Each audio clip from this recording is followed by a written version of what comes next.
This is an anonymous alert. We repeat. This is an anonymous alert. This is not a test. Please stand by for important information.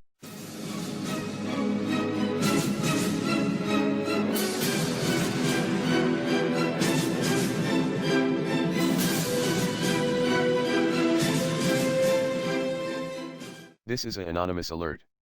This message is a matter of life and death. We repeat, this message is a matter of life and death. So please stay tuned for important information. Greetings, citizens of the United States of America. We are anonymous. We do not forgive. And we will never forget. You should have expected us. We are here today to talk about our fallen brothers and sisters of police excessive use of force.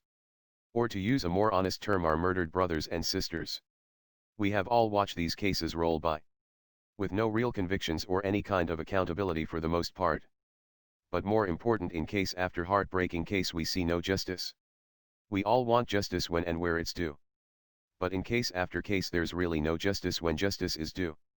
Even if we win, somehow we still lose and get no justice. None of us can ignore the racism that stands strong in America today. All you have to do is tune in online. And it stands out loud and clear. The racist trolls are on every hashtag of our fallen brothers and sisters. Spitting out hateful, mindless words.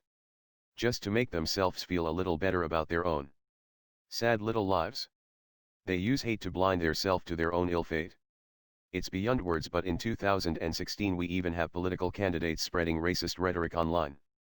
The Black Lives Matter movement was a movement that was born with the hopes of stemming the tide of police aggression and violence against unarmed people. Those of us in the movement hoped that somehow, if we raised our voices loud enough and high enough, maybe, somehow we could break the cycle of murders. Somehow we could de-escalate the situation, which is something we don't see the police don't often enough. We were hoping to force police departments around the country to come to the terms with their department's excessive use of force policing tactics. We were all hoping somehow we could get the situation to decrease and slow down. Because at the time that Mike Brown was murdered, the police in America were murdering an unarmed person every 5 to 7 days.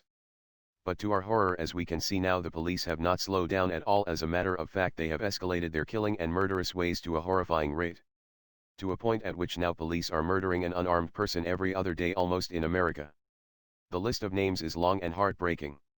If you're American, it is your duty as an American to stand up for your brothers and sisters' freedom. Is it not? For if we are not willing to stand up for our brothers and sisters' freedoms, who is it that we would expect to stand up for ours? So, from this day forward, we call for this day and every day till November 5th, 2016 to be a day of rage. And on November 5th, 2016, in Washington, D.C., we will march in peaceful protest on Washington, D.C. for our fallen brothers and sister. For Black Lives Matter. For Ferguson. For justice. We call on all members of Anonymous. Spread this message to the people and be sure to walk your fingers over to that RT and follow button. And do a little protest finger tap dance. But, beyond anything else, remember the 5th of November 2016 Black Lives Matter Million Mask March on Washington, D.C. We will meet you there. We are anonymous. We do not forgive. We do not forget. You can always expect us. May peace be with you always.